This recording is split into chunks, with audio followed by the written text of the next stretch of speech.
안녕하세요. 연세건강병원 박의원입니다. 오늘은 이제 외래에서 환자분들이 많이 궁금해하고 너무 많은 정보가 있지만 정확하지 않은 정보도 있기 때문에 무지해반증 수술법 중에서 절개하는 수술법과 채소침습, MIS, 보통 미카라도 많이 불리는데 두 가지 수술의 장단점에 대해서 파워포인트 화면을 보여드리면서 설명을 드리도록 하겠습니다.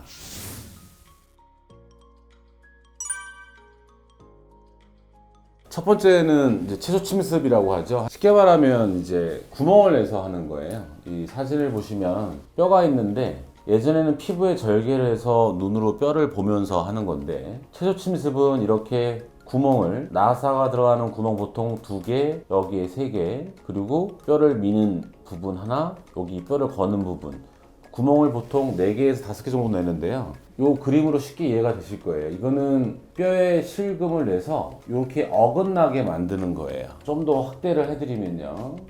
이제 이 뼈가 요만큼 안으로 밀린, 요만큼이 밀린 거죠. 그러니까 튀어나왔던 뼈가 밀리니까 이 돌출된 뼈가 안으로 들어가는 거예요. 물론 수술할 때 이 돌출된 뼈를 일부를 좀 갈아주기를 하는데 좋은 점은 구멍을 내서 하기 때문에 흉터의 부담이 매우 적습니다. 아무래도 조직 박리를 적게 하기 때문에 조직이나 그런 것들의 회복이 좀 빠를 수는 있어요.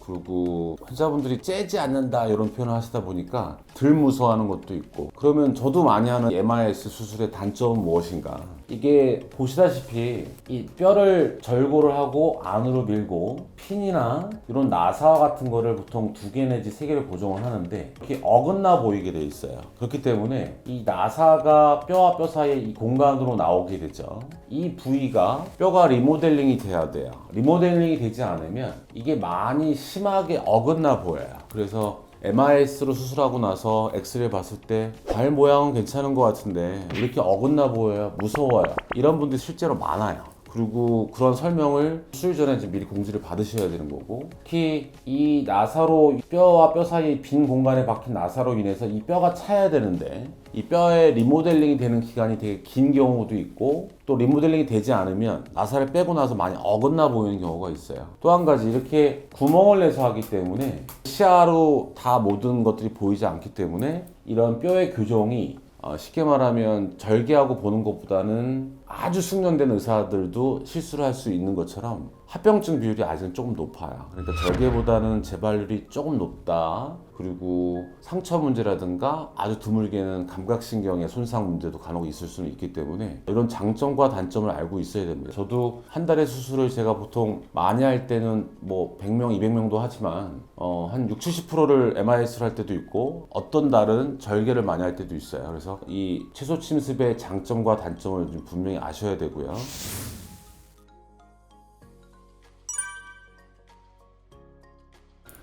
그러면 이제 MIS를 했을 때 수술이 아주 잘 된 경우의 사진을 보여드릴게요. 58세 여자분이고 무지해방각이 보통 중등도에서 중에서 후 정도 사이가 되죠. 뼈에 실금을 내고 안으로 밀었고요. 일부는 뼈를 좀 갈아내는 겁니다. 이 가는 과정도 되게 숙련도가 필요해요. 그래서 이분 같은 경우는 나사 고정이나 모양이 아주 잘 된 경우죠. 뼈가 많이 어긋나 보이지도 않고 이 나사 밑에서 뼈 리모델링이 이루어지기 때문에 이런 환자 같은 경우는 수술 결과도 좋고 매우 MIS 결과가 좋은 경우를 할 수 있습니다.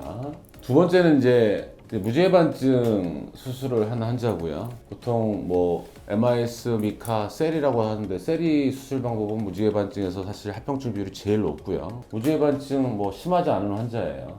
보시다시피 전반적으로는 이렇게 교정이 잘 됐는데, 잘 보시면 환자분들은 이 돌출된 뼈로 인한 불편함을 되게 많이 호소해요. 특히 이 오른쪽 발 같은 경우에는 이 돌출된 점막이 구멍 내서 이 부위가 뼈가 덜 안으로 들어가거나 이 뼈가 돌출된 부위를 갈아내는 작업이 잘 이루어지지 않으면 이렇게 매끈하게 딱 일자가 안 되는 경우가 간혹 있어요. 이 환자 같은 경우는 결국 나사 빼면서 이 뼈를 좀 더 갈아달라고 저한테 온 경우죠. 이런 경우도 수술이 잘못됐다기보다는 MIS에 있어서 결과가 좀 100% 만족스럽지 않은 결과가 될 수 있습니다.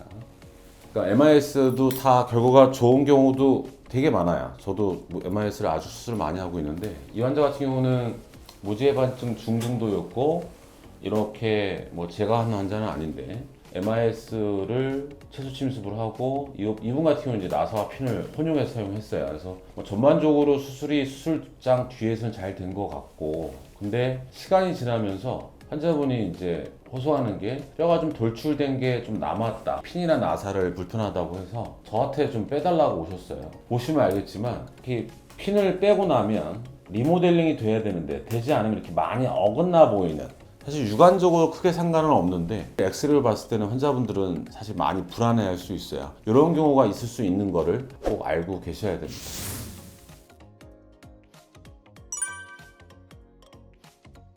다음은 이제 보편적으로 이제 절개 수술은 100가지 넘는 방법이 있고 근이부, 원이부 절골술 많이 나와져 있는데, 절개 수술의 단점은 극명해요. 흉터가 남죠. 저 같은 경우는 성형외과 봉합을 해서 녹는 실을 사용하고 하지만 아무래도 흉터, 특히 켈로이드가 있는 분들, 특히 20대, 30대 젊은 여성에서는 흉터가 예민할 수밖에 없어요. 흉터 부분에 대한 단점은 절개에서 되게 차이가 좀 많이 나죠. 근데 의외로 봉합이 잘 깔끔하게 이루어진 경우는 시간 지나면서 흉터가 거의 눈에 티가 안 나는 경우도 있어요. 근데 아무래도 흉터에 예민하거나 흉터에 좀 취약한 켈로이드 같은 체질인 분들은 아무래도 MIS 수술법으로 수술하는 게 더 저는 좋다고 환자한테 권장하고 있고요. 절개 수술은 쉽게 말해서 절개를 하고 하는 거예요. 뼈를 눈으로 보고 하기 때문에 뼈에 실금을 내고 뼈를 안으로 밀고 실제 눈으로 보고 하기 때문에 미는 정도를 정확히 가늠할 수가 있어요. 구멍 내서 할 때보다는 정확하게 미는 정도를 알 수 있기 때문에 재발이나 그런 것들이 아직까지는 채소 침습보다는 작아요. 뼈의 그 힐링, 뼈가 붓는 과정은 훨씬 빠르다고 볼 수가 있어요. 그래서 MIS는 흉터에 대한 상처 회복이 빠르고 조직 회복이 빠른 거지 뼈가 붓는 시간이 빠른 건 아니에요. 그래서 보통 그 MIS로 나사로 한 경우에 핀도 마찬가지지만 빼는 시간이 상당히 오래 걸린 경우가 있거든요.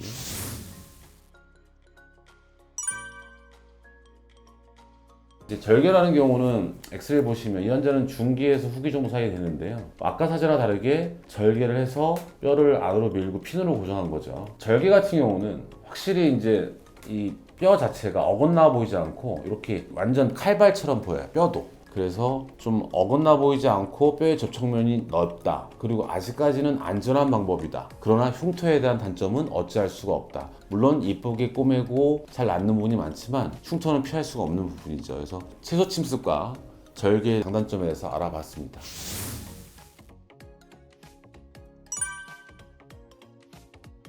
저는 무지해반증 거의 20년 가까이 해왔는데요. 나사와 핀의 장단점도 많이 여쭤보시는데, 그러니까 20, 30대 젊은 분들은 빼는 게 수월한 핀으로 하는 게 좀 좋고요. 나이가 40대, 특히 50대 넘는 분들은 뼈가 괜찮다면, 고정이 용이하다면 임플란트 나사로 해서 빼지 않는 것을 추천을 드리는 편이고요. 모든 환자한테 MIS를 권장하지는 않아요. 환자분한테 딱 맞는 방법을 전 권장을 해드려요. 환자분이 무조건 이걸로 해달라고 말씀하면 웬만하면 맞춰드리지만, 환자분한테 결과가 안 좋을 원인들이 여러 가지가 있는 경우에는 환자분한테 맞춤형으로 해드립니다. 그래서 오늘 주제는 무지해반증은 숙련도 있는 의사가 해야 되고, 어떤 수술이 다 좋다 나쁘다가 아니고 모든 수술 방법은 장단점이 있어요. 거기에 맞는 방법을 환자분마다 맞춰 나가는 것이 가장 좋은 결과를 얻을 수 있습니다. 감사합니다.